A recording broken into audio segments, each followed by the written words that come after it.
Hello guys, welcome back to my channel. তোমরা সবাই কেমন আছো? আশা করছি ভীষণ ভালো আছো, আর আমিও ভালো আছি।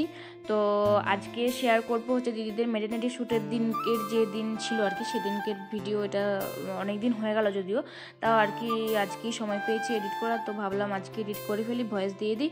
তো সেই জন্যেই আর কি বসে পড়েছি। আর এদিকে দেখো, তো তো করি আমি আলা, মানে বোকাশ ব্লগে যখন ভয়েস দিই তখন যে কি বলবো তখন খুঁজে পাই না।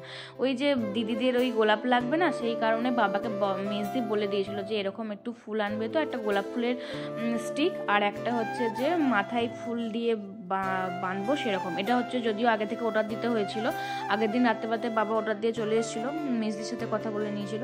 এটার দাম নিয়েছিল মোটামুটি, বলেছিল 250 টাকা নেবে, তো বাবা কমিয়ে 150 টাকার মধ্যে এরকম মোটামুটি নিয়ে এসেছিলো। তো এটা খুবই সুন্দর পছন্দ হয়েছিল আমার। গোলাপ ফুলের শুধু ছিল তো, সেজন্য খুব দারুণ দেখতে লাগছিল। আর এখন তো শীতকাল, আর ফুলগুলো যেন আরও সতেজ টাটকা টাটকা লাগছিল, খুব সুন্দর, আর কালারগুলো তো একদম অসাধারণ লাগছিল।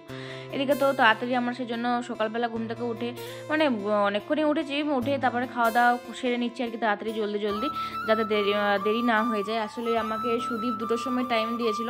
সুদীপ মানে ফটোগ্রাফার বলতে আমারই বন্ধু সুদীপ, ও খুব ভালো ছবি তোলে, সেজন্য আমরা কিছু হলেই ওকেই বলি। ও খুব সুন্দর ছবি তুলে দেয় আমাদের, যেমন বলি সেরকমভাবে ছবি তুলে দেয়, ভিডিও করে দেয়, বেশ ভালো। সেই জন্য একটা মানে ভালো সুবিধা হয়েছে আর কি। পেয়েও যায় মাঝে মাঝে, যদি ইচ্ছে করে ছবি তুলতে তখনও ওকে বলি যে তা ভাই তুলে দিবি, তো ও তুলে দেয়, আর এমনিও তুলে দেয়। তো খুব কম টাকার মধ্যে তোমরাও কিন্তু ওকে বলতে পারো, খুব ভালো ছবি তুলে দেয়। তো যাই হোক, এইদিকে তো আমরা রেডি হয়েই গেছি, আর আমাদেরকে কেমন লাগছে সেটা তো অবশ্যই জানাবে। আর মেজদিকে তো দুর্দান্ত লাগছিল, মানে আমার চোখে অসাধারণ লাগছিল। তোমাদের কেমন লাগছে সেটা কিন্তু অবশ্যই জানাবে। তো আর আজকে দেখো, দেখতে পাচ্ছ মানে কি বলো তো, কি মিল বলো তো আমাদের, তোমরা নিশ্চয়ই বুঝতে পারছো যে কি মিল। হ্যাঁ, আমরা তিনজনই কিন্তু অজান্তেই ব্ল্যাক হয়ে গেছে। মানে আমি ব্ল্যাক পরবো সেটা কিন্তু ঠিক থাকে না, ওরা দুজনে ব্ল্যাক পরবে সেটা নাই ঠিক ছিল, কিন্তু আমি যে ব্ল্যাক পরবো সেটা কিন্তু একদম অজান্তে। আর তোমরা ভাবছো যে আমি ওদের শুটে যাচ্ছি, আমি কেন এত সেজে যাচ্ছি। আসলে দেখো, যতই হোক যাচ্ছি যখন দুটো ছবি, মানে দুটো হলেও ছবি তুলবো এটা ভেবেই যাচ্ছি, তো সেই জন্য একটু তারই মধ্যে টাচ আপ করেছি আর কি। বিশাল যে মেকআপ করছি সেটা না, ফোনেতে একটু বেশি অতিরিক্ত লাগছে। আর সেদিনকে এত পরিমাণে রোদ দিয়েছিল, আর তখন যেন রোদটা আরও ফুটে উঠছিল, তো সেই কারণে আরও বেশি আমার মুখটাকে আরও সাদা টাইপের লাগছে, আরও বেশি লাগছে। তো এটাই বলছিলাম। আর তারপরে তো ওরা ছবি তুলতে শুরু করে দিয়েছে, আমি তো আবার ভাইয়ের সাথে আসছিলাম। আর জায়গাটা একদমই খুবই কাছের, কারণ আমার মেজদি মানে অতটাও আর যাওয়া সম্ভব না বাইরে, কিন্তু ওর এদিকে ইচ্ছেটাও প্রচুর আছে যে আমার ইচ্ছে আমাকে ছবি তুলতেই হবে, তো সেই কারণেই তো।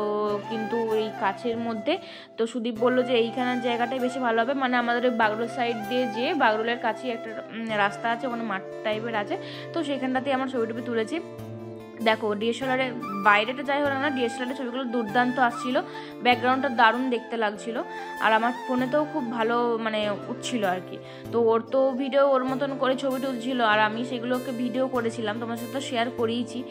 তোমরা অনেক ভালোবাসাও দিয়েছো, অনেক সুন্দর বলেওছো। তো দিদির এই ড্রেসটাও জানতে চাইছো যে কোত্থেকে নিয়েছে। দিদি এই ড্রেসটা এফবি লাইভ থেকে নিয়েছে, ফেসবুক লাইভ থেকে আর কি।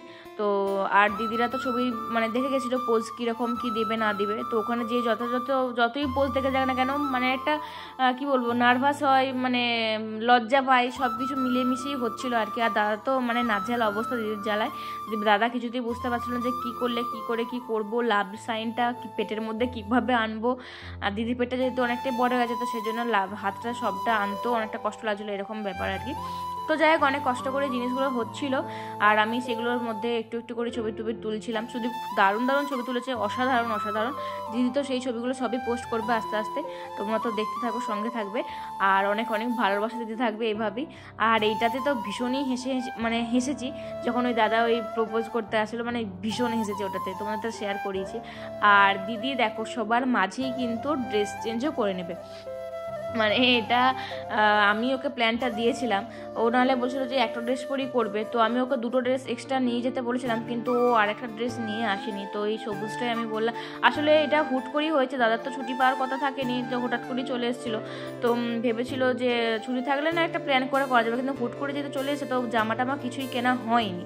তো আমার যেগুলো ছিল সেগুলোই মোটামুটি পড়েছে। আমি তো ভেবেছিলাম হবেনি, ওই পেটটার জন্য হয়তো আটকে যাবে, কিন্তু না, মোটামুটি কিন্তু হয়ে গেছে খুব ভালোভাবেই, খুব সুন্দরই লাগছিল। আর সাদা রঙের ড্রেসও একটা আনতে বলেছিলাম, আর সাদা রঙের একটা ড্রেস আনতে বলেছিলাম, কিন্তু সেটা ও নিয়ে আসতে ভুলে গেছে বা নিয়ে আসেনি ইচ্ছে করি। তো এই সবুজে শুধু নিয়ে এসছে, এই দুটো মানে জামাতেই শ্যুট করেছে। কোনটা তোকে বেশি ভালো লাগছে সেটা কিন্তু অবশ্যই জানাবে, আর কেমন করে ড্রেসটা চেঞ্জ করলে সবার সামনে দেখতেই পেলে। আমি ওকে প্ল্যানটা দিয়েছিলাম, কারণ ওটা তো ছিল বডিকন, তার উপর এটা পরে নিলে কোনো অসুবিধা হবে না, জামা চেঞ্জ করানোর কোনো দরকার থাকবে না। তো সেটাই আর কি। তারপরে আমি বাড়ি এসে আবারও আমরা মানে কয়েকটা ছবি তোলা হয়নি, তো সেই জন্য ভাবলাম যে মানে দিদি যে স্যাশিটা পরে আছে না, সেইটা মম টুবি, ওইটা ওর নিয়ে গেছিলো, কিন্তু ছবি তুলতে ভুলে গেছিলো। তো সেই কারণে ওইটা পরে আবার একটা ছবি তুলছিলাম।